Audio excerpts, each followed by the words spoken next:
Hello，我是财经妹，这里是财经妹的频道。星期二，我今天就约了同事一起去吃饭，然后我们就往永春站的那个方向走。他找到一家很棒的，就是咖啡轻食，然后我就点了花生酱牛肉烤吐司，然后搭配一个焙茶拿铁。结果吃完那个之后，我超级饱，然后我今天又是穿那种没有弹性的裙子，我的肚子就是很不舒服。然后下午就是比如说半蹲啊，或者是弓箭步，维持一个没有坐下来，但是是坐下来的高度的姿势，再继续工作。然后大家还说我的姿势很好看，我就说那是因为我吃太饱了。刚刚一回到家，我就先吃了胃药。我想到说，其实我一直都有带胃药，怎么会下午的时候没有想到要吃它？所以我刚刚吃了胃药，然后吃了晚上要吃的药。今天中午忘记吃药了，因为跟同事到外面的咖啡店吃东西太 relax 了，就是离开那个办公室的感觉。然后那个咖啡店又装潢得非常有情调，然后整个位置也很舒服，然后又有好吃的食物，又有好喝的饮料，然后我们就聊天，所以也没有什么压力的感觉。我就觉得哇，果然就是要离开一下办公室，再回来，下午整个人的精神会不一样。只是吃太饱了，所以下午我一直受到那个不太能够消化，甚至有一点胃食道逆流的困扰。然后我今天的感冒已经快好了，不过我还是有一些痰，然后喉咙还是有点微痛，会咳嗽。不过我相信今天再好好睡一觉，明天应该就没有什么大碍了。毕竟人类的免疫系统呢，其实比大家都想象的还要坚强，就是没能杀死我的，会使我更上一层楼的感觉。然后我前几天看到我们公司的那个限时动态，是一则小影片，我不看还不知道，一看不得了，居然拍到我了。然后我就两眼呆滞的就从旁边走过去，居然谁把这一段剪进去了呢？这段有很重要吗？然后我就想说，既然拍到我了，我就留个档案做纪念吧。所以我就跟我们的小编问一下说，就是那个影片是谁剪的啊？想要跟他要一下影片。我说我想要留作纪念，因为我以后就不会在展场内穿梭了。我现在就是有点幽灵社员的感觉，因为就是好像是某一组，又好像不是，介于有跟没有之间。只是我还是把握住我们老板希望我工作的大方向，就是读书。所以我这一次也是先从我们自己会有的资料，以及我们会出画册里面的一些文章、展览的作品介绍，我先把它做成一份 PPT， 因为我觉得这种我们自己出版的文字，我们的展场是什么样子，作品有几件，作品叫什么名字，然后这件作品在讲什么，这些最基本的资料要先让所有的同仁知道。我们如果都不知道今天我们要做的是直头还是纸黏土，我们要怎么继续往下一步呢？对不对？所以我就做了一个 PPT。然后我的新主管他有一个新的想法，所以他在上礼拜就已经跟管理层的长官们讨论好，明天呢就会开一场由新主管来主导的会议。所以我的这个 PPT， 我的这个 PPT 呢，它其实我定义为辅助用，因为我尽量在自己消化完之后呢，保留原意，然后用最浅显易懂的文字，配上一些好理解的图片，让大家可以很快的进入状况，知道说我们在干嘛。我最近真的是连2-3部影片都在讲这件事情，天哪！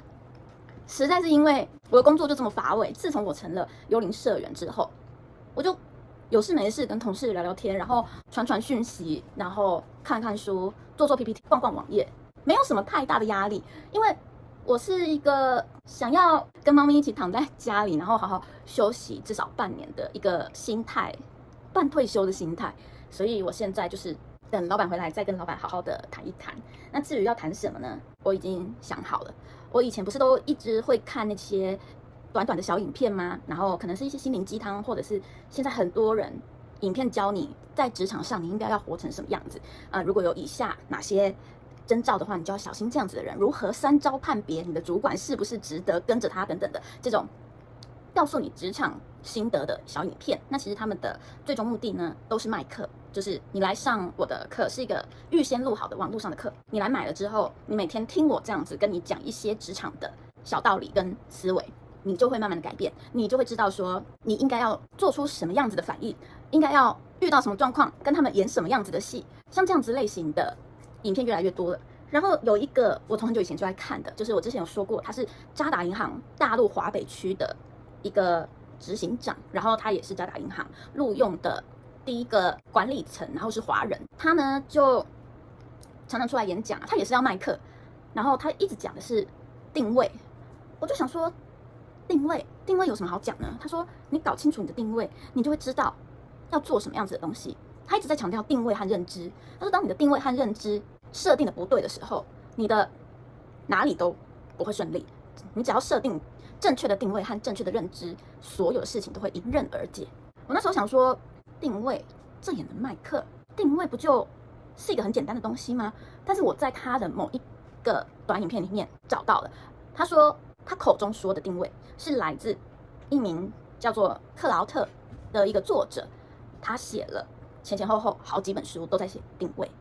然后甚至他还有出书叫做新定位、重新定位等等的。那他被称为定位之父。我也不知道，因为这次我们印象派的展览有很多叉叉叉之父，我已经被这种头衔听到有点害怕了。但我就找到关键字了。他说特劳特先生写的《定位》这本书，前前后后可能10来本，非常厚，好几百页。他会在他的课堂里面365天，一天一部，大概3到5分钟的影片，一天1块钱，你只要缴365人民币，这一堂课线上课你就可以每天听，反复听，听久了你就了解定位是什么，还有你的认知是什么。我想说，难道我不会自己去看书吗？所以我有一天呢，我就搜寻了特劳特定位然后我就看到网络上的那个介绍啊，定位之父，他是反正某一年出生，我现在都在背艺术家出生的年份。上次跟我朋友，我导览我们的印象派的展览，然后他就一直开玩笑问我说，那这个艺术家是哪一个国籍，哪一年出生，他是什么 title 什么头衔，功课做的还算多，可以回答到他的问题。但这个特劳特呢，他在2017年的时候就去世了。然后这个华北的经理，他宣称自己当时就辞掉这个当时他年薪800万的工作，他要去跟特劳特先生工作，去跟他学习他的那一套定位理论。说实在话，我之前的工作状况一直很混乱，所以其实我已经下载了定位整套书，没有时间看，因为我一直在看艺术家的自传、艺术家的访谈、艺术家的专文等等的书，然后在研究艺术史，研究很多专业术语，研究很多理论。但是我这几天突然有一点就是开窍，我好像知道定位和认知是什么东西了。那个感觉有点像是说，如果你今天对自己的定位，我想想看，不能煮牛肉面。如果你今天的定位是一个路边摊的服务员，跟你今天的定位是一个5星级酒店的餐厅的服务 VIP 的服务员，你们两个的认知就会不同。路边摊的服务员的认知就是你点餐，我上餐，然后我收钱，但是他就不会提供你情绪价值，或者是不会提供你额外的服务，他只会送餐，甚至端汤的时候大拇指还放在汤里面。那高级5星级餐厅 VIP 的服务员呢，他的认知就会比这个路边摊的服务员的认知还要多，他就会知道说他可以提供更多的服务，而这些服务是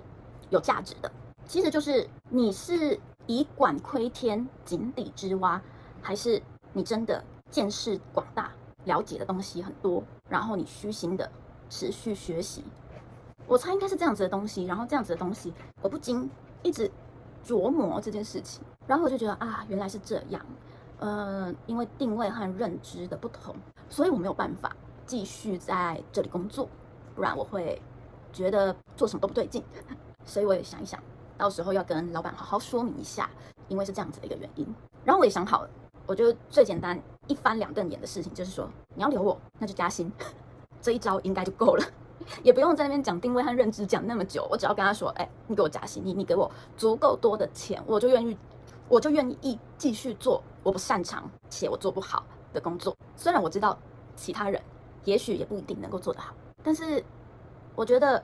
一定可以再找到一个已经有相关知识背景、那个定位和认知更高的人，他来做这种专业知识的吸收、研究和转化，那会快得多，也会轻松得多，也会更有这一个价值。所以大概就是这样子咯，我就当做自己是多赚1个月的薪水，然后在这1个月我也是当一天和尚敲一天钟，我还是好好的把该读的书、该看的访谈、该读的资料都整理好，截取重点，让其他同事能够依据我提供的东西，很快的可以去反映在他们的业务上面。我觉得这样子就有达到我做这件事情的目标了，不愧对我现在就是每天去上班领这个月的薪水。好啦，我是财经妹，这里是财经妹的频道，我们就下次见吧，拜拜。